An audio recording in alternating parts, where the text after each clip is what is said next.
ladies and gentlemen, to another episode of FearScape Unhinged.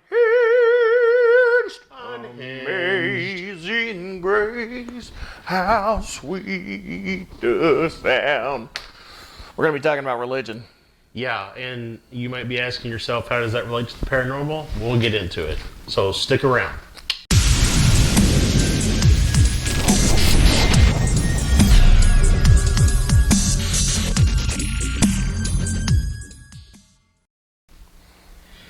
Yeah, so religion. Not necessarily religion, but the question of why does humanity cling on?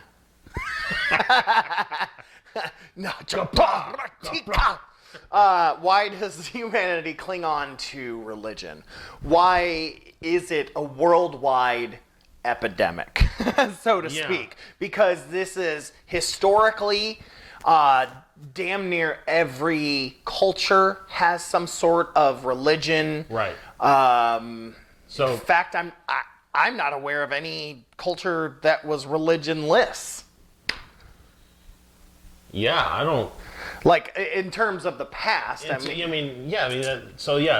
far as the cultures that make up humanity as what they were, because you're right. Everything, even before Christianity, there was still... Well, yeah, I mean, cavemen, Native Americans, they all had gods and goddesses and stuff. And even the Buddhists who aren't worshiping a god, well, some Buddhists do. Buddhism at its root is an atheistic religion. It's all about the self. But even then, religion. Yeah. And, that spawned out of Hinduism and different things like that. What would you separate spirituality from religion? Yes, very much so. But spirituality can be a part of religion, and vice versa. But they can also be separate. So would you say that religion is... so if we were to say, and I'm going to use this analogy because I'm hungry and I'm thinking about cake. So if we're going to say we're going to bake a cake. Okay. Spirituality is, I'm just going to go get all the ingredients and figure it out. Whereas religion is saying, here's your recipe that you need to follow. Yes and no. I would put it a little simpler in saying that religion is an institution, spirituality is a thought process.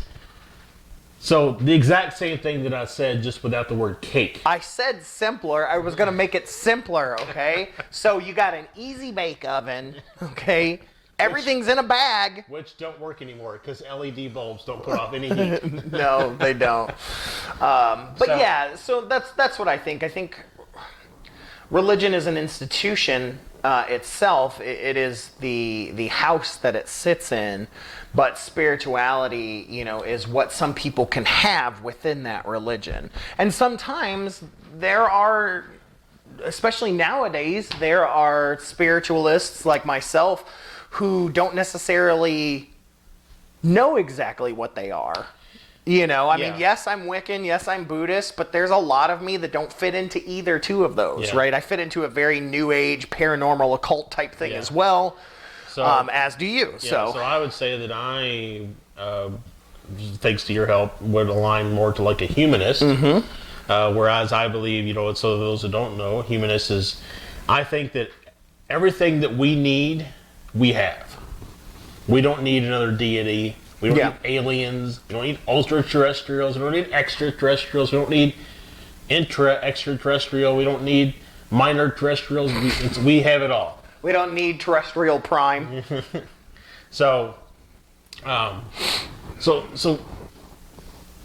getting back to the distinction between religion and spirituality. Spirituality. That's super Kentucky of you, but yes.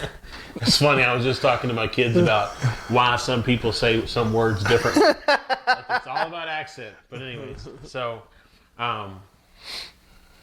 the difference between the two.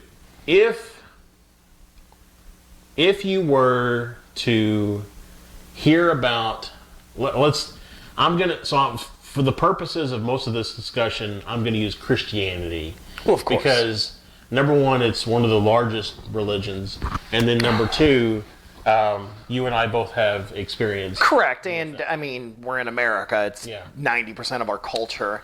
I wanted to throw this into the mix, that the spiritualism movement is something completely different. That happened in the late 1800s. That's where the movement with mediums and seances and things of that nature, they call it the spiritualism or spiritualist movement. We're not talking about that, but it can fit into this category. Yeah. So, if I were to decide one day that I wanted, let's say I had no faith. I was an atheist. And one day I decided that I wanted to believe that Jesus was the son of the one God and all this kind of stuff. And so I became a quote-unquote Christian. If I never go to church and never gather with any other Christians, would that be a spiritual Christian or a religious Christian? Well, I mean, I guess it all depends on the values that you've gotten and how you decided to come towards what you believe, because part of the institution is the writings and the belief systems that fit into it. For example, I mean, if you believe you have to be baptized at birth and things like that, and that you have to take communion and things that fall along the lines of Catholicism, I would say it's religion. It's Catholicism. Or if you're following, you met a Baptist preacher in a coffee shop 3 times a week. You don't go to church, or you saw Jimmy Swaggart or something on TV, right? And that's how you've got that. Then I'm going to put you towards that style of thing. Okay. But if you've just found a Bible and you're just reading it yourself and coming to the conclusion on your own, I'm going to push a little more towards spiritualist. Okay. You're still going to be a Christian because you're following Christ. Right.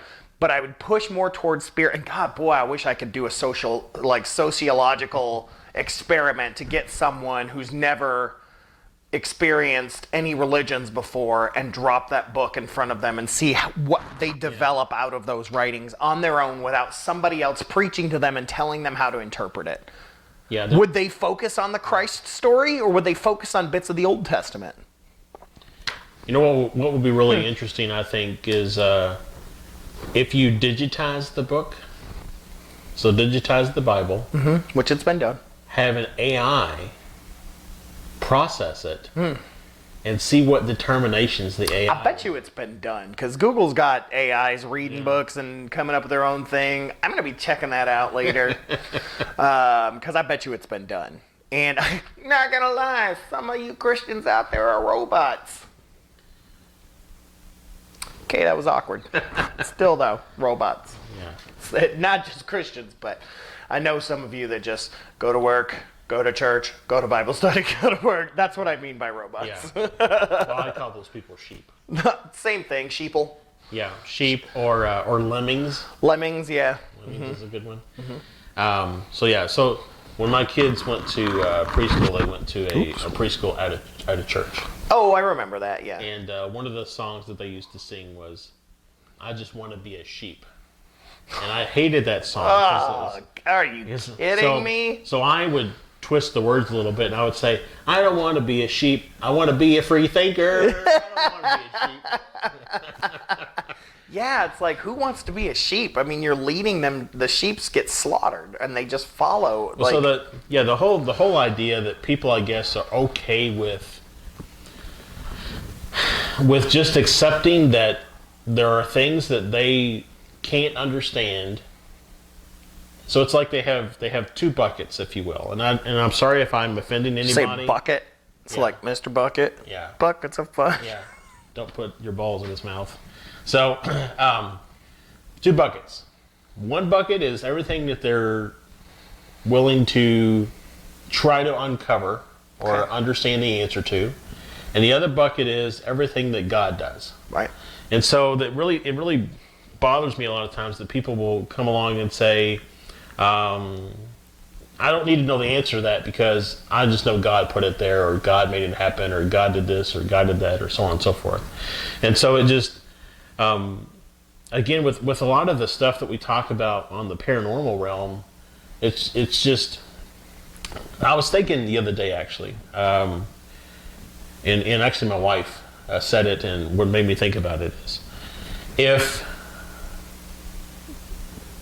people are so eager to believe something that was written thousands of years ago, but yet they questioned the validity of aliens, ghosts, cryptids, Right. whatever else that exists in the paranormal space.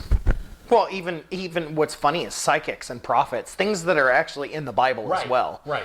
Yeah, and that's a question I've always had, and this is going to take me way off topic, but yeah, I'm like, that's why if Jesus was real and Jesus did come back, they would not believe him in a second, because they just could, because it would go against everything they think. Yeah. Because he wouldn't be this blonde-haired, blue-eyed Ewan McGregor, Obi-Wan Kenobi looking dude.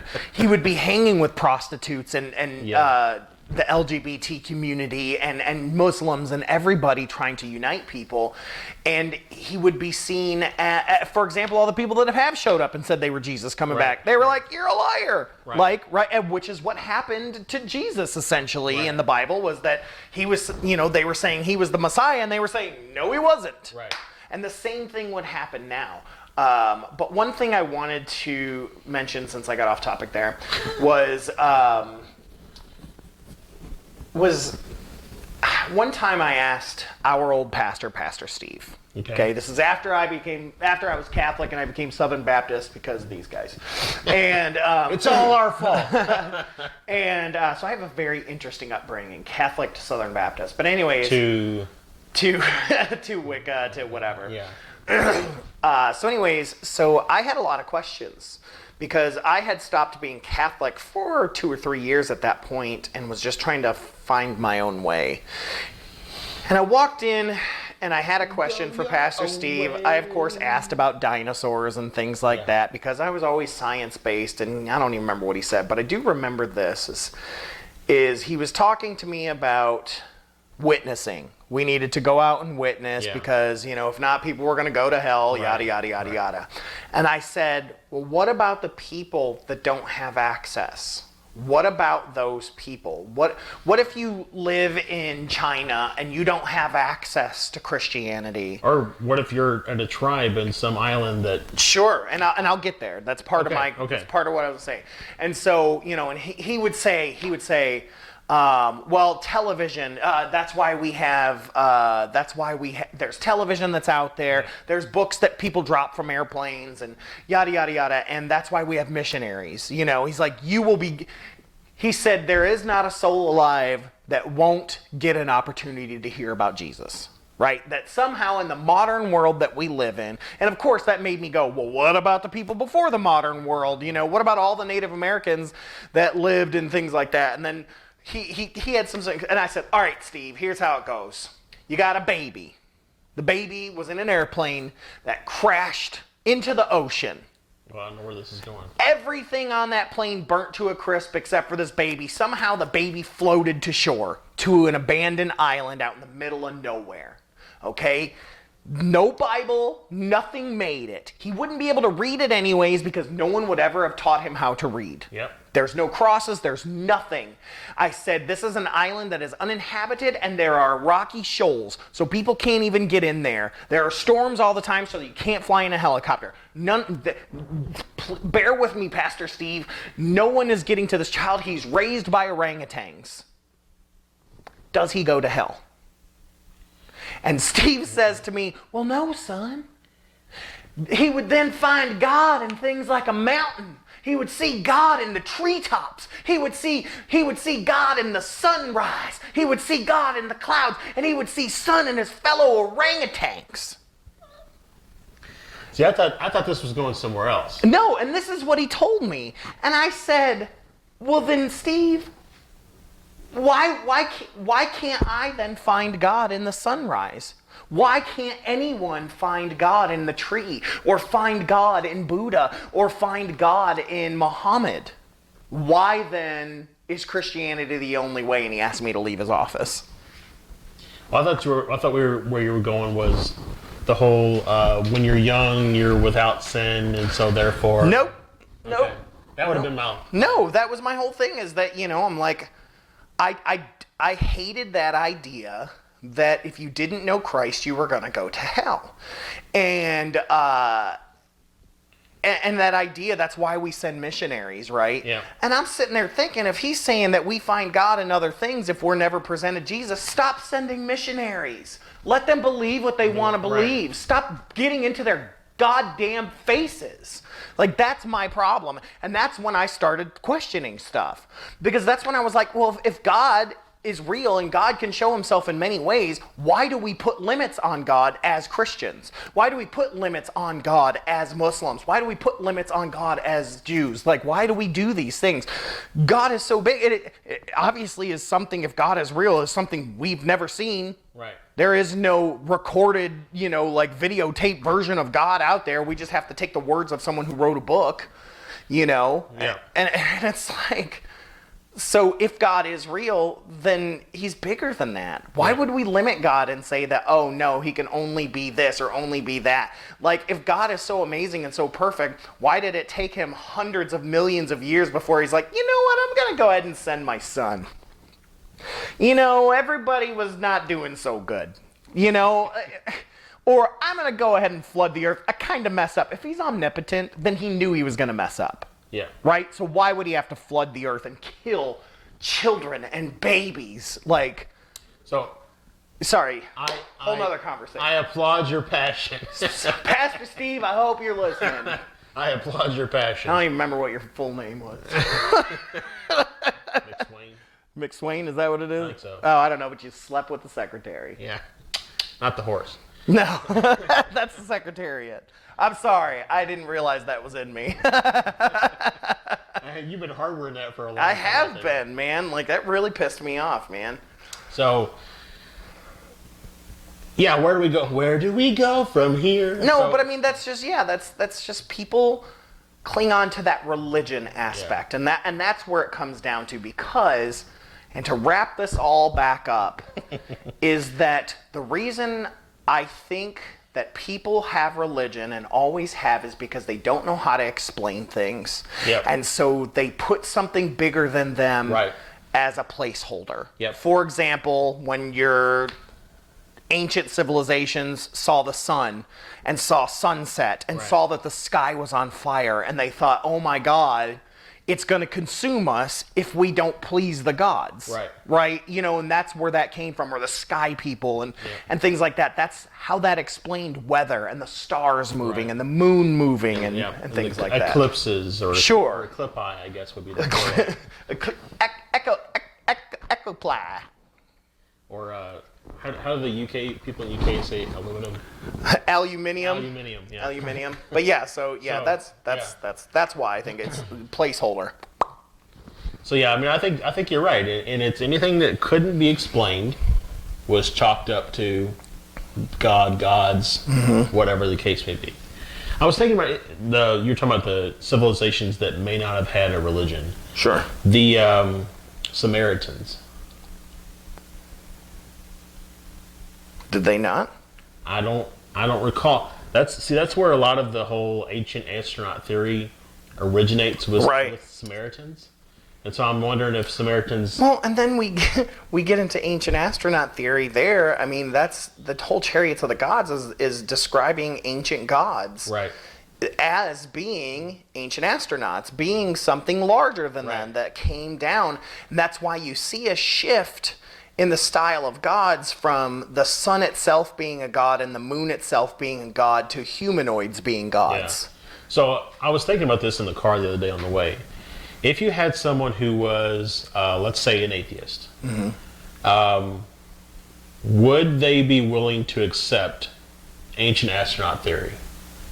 And if they would that be a contradiction to being an atheist? Well, oddly enough, I have had a conversation with a really good friend of mine, Tom, who I'd love to have on the show sometime. He's an atheist, and we talked a lot about aliens and ghosts and things like that, and he questioned me on a lot of stuff.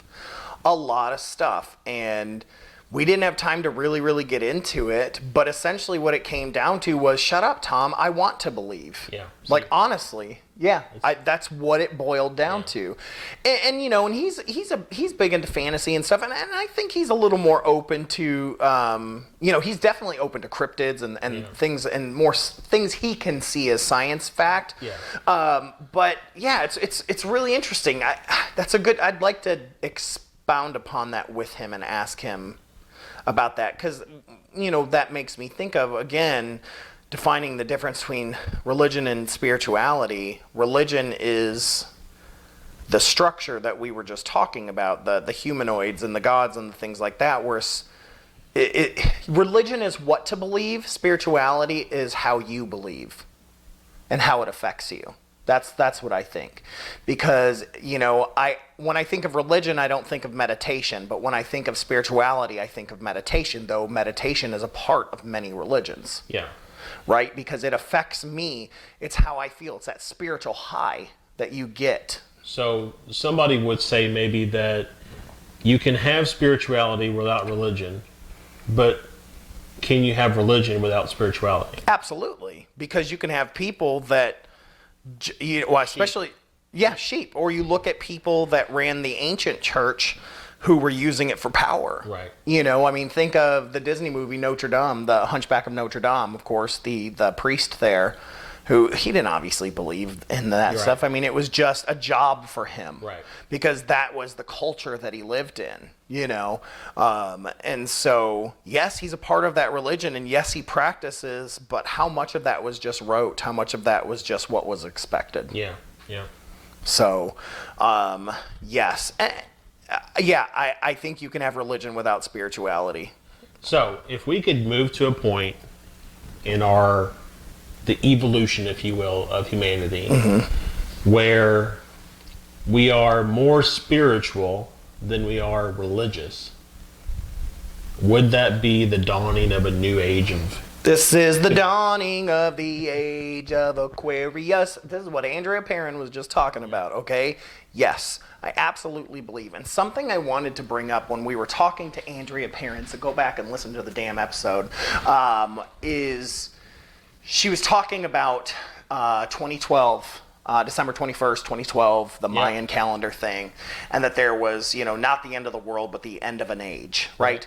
That concept and theory I wanted to bring up, but I didn't want to interrupt her, also is in a book called The Celestine Prophecy, which you should read. I have a copy of it. If I can find it, I'll get it for you. I'm an audiobook guy, so good. I'll find it. on there. There's more than one book. I've only read the first book. Sorry. But it's a fictional book, but it takes New Age concepts. It's actually one of my favorite ways to learn. Sidebar, there's a really famous how-to acting book called An Actor Prepares by Stanislavski. It's done fiction about a guy that's going through acting classes, and so you end up learning through a fictional thing. There's a book, Improvisation Process. Process the Improviser's Journey by Michael Gelman, that I use a number of his exercises in one of my classes. It's fictionalized. It's about a group of students that get together and have this class. Well, the Celestine Prophecy is very much like that. It's a fictionalized thing to teach these concepts, right? But this guy is very much like an Indiana Jones type of guy. I mean, he's heading down to Machu Picchu and things like that. Things are happening. It's an action adventure. They made a really bad independent movie about it. Don't watch the movie. But the book is good. The book is really good. And, you know, I think it came out in the late 80s, early 90s. Like I said, there's a couple sequels. Celestine Prophecy? Celestine Prophecy. C-E-L or yeah, C-E-L? C-E-L. Okay. And it talks about 2012. It talks about that this is not the end of the world that's coming, but it is a shift of consciousness, a new age of mind and consciousness, that an awakening, a spiritual awakening, is what they were referring to. They take it to a further level than Andrea talks about. They took it as if the whole world would shift, you know, that we would all experience this, and then we would all reach nirvana essentially and things like that. But obviously that didn't happen. But I agree with Andrea though, because I feel like since 2012 happened, I feel my own personal path skyrocketed. Like, I came into my own right around that time. Yeah, I was trying to think where I was in 2012. I mean, it was roughly 2 years before my kids were born, a year and a half before my kids were born. We were, my wife and I were really struggling with trying to have kids and stuff, and so, but I can't think of anything that on a like a spiritual level that really started to change. I mean, for me, that was when I found out 2012 was the year that I quit smoking. It was the year that I found out that I had type 2 diabetes and that I had high blood pressure. That's when my improv troupe Damaged Goods had what we call the house fire, where a lot of people quit the team. It became a trio and became the best 7 years of my life. And that's where I really came into being as a teacher of improv, and it essentially motivated my own religion, so to speak. Improv is a huge part of everything that I do, and I always was on a similar parallel path with Santosh. We always walked a similar path. It was around that time that I started developing my own. So, interesting. Well, I would say that my awakening, if you will, has been since I started doing the podcast. Sure. I've been questioning things for many years, and maybe even probably back before 2012. Oh, it was. I remember us when I was in college, when we used to talk every week, and we would talk about this stuff. Yeah. About just religion and how we felt about everything for hours. Yeah. So. But, so to try to wrap things around here, I guess if there was a call to action, if you will, for the people listening or watching, it would be to really examine yourself and determine if you are on a spiritual path or a religious path. Because I have no problem with Christians and things like that. The problem that I have are those that stick to their sect, that stick to what their preacher tells them instead of developing their own understanding and freeing their mind, and developing things on their own. Being stuck in a certain thought process instead of changing that. There's a lot of really great Christians that are within this New Age movement that believe in psychic gifts and believe in the paranormal and believe in things like that, while also seeing Jesus as their God, as their power source. But they definitely, I would say, and I don't speak for all New Age Christians, but I would say most of them don't see Christ as the one and only God, because that feels ignorant to say that energy is only going to manifest itself in Jerusalem, right, in an area of the world, right? Yeah. And so that that's just the visage that resonates for them. So thank you all for tuning in. This has been a really heavy topic. As most will probably be, we will get into some pretty crazy... That's why it's unhinged, Pastor Steve. We'll get into some crazy theories. Yeah, I want to talk about creationists. Oh, the 6 day people? No, I want to talk about Ken Ham and the Creationist Museum people, okay? Dinosaurs on the Ark? Dinosaurs on the Ark. And I'm talking to you, Paul Fields. Called him out. Yep. Like he watches the show. I know. His religion won't let him. But I want to talk about that sometime and talk about some other things. But let's get out of here. Thank you for letting me rant and rave. I feel like this has been a very Stephen-heavy episode. Well, a little bit of therapy, I think, for you. Yeah, it is very much therapy. Thank you, Dr. Rutledge. Just a quick PSA, as you all are probably the COVID-19 stuff is probably hopefully gone, but maybe still going on. Make sure you wash those hands. Yep, 20 seconds. 20 saying, seconds. I love FearScape. I love FearScape. Or my go-to is y'all gonna make me lose my mind up in here, and I sing all the way through the whole movie. My wife does the happy birthday twice. I go through the entire Star Trek theme song twice. Oh. I go, oh. Germs are flying. Pretty much like that. Okay. Klingon, wrapping that back around. But yeah, make sure to check out our podcast if you don't already listen. It's on Apple Podcasts, Stitcher, it's on Spotify, Anchor FM. You can find all that on FearScapePodcast.com. While you're there, check out our online store, get a t-shirt. Yep. And we also have Patreon, a couple of different tiers, four different tiers. I think it's like the third tier and up, you get a free t-shirt. Yeah, pick any shirt you want from our store. We'll send it to you. Don't forget to check out our social media, FearScape Podcast or FearScape Pod. It should be at FearScape Pod on Instagram and Twitter, and FearScape Pod, I guess, on Facebook as well. So yeah, don't listen to the first part. But yeah, check out all that stuff. Make sure you hit that subscribe button. That's what I was thinking of. And make sure to hit the alert button so you know whenever we get new content. And on that, we love you guys so much. Thanks for watching our stupid faces and listening to our crazy-ass theories. I'm Pastor Steve. I really am not sorry. So this has been Stefan. I will catch you on the flip side. This has been Josh. The truth is out there. Yeah, remember, guys, hold those blankets extra tight, okay? Because things tend to get spooky. So we'll see you guys next time.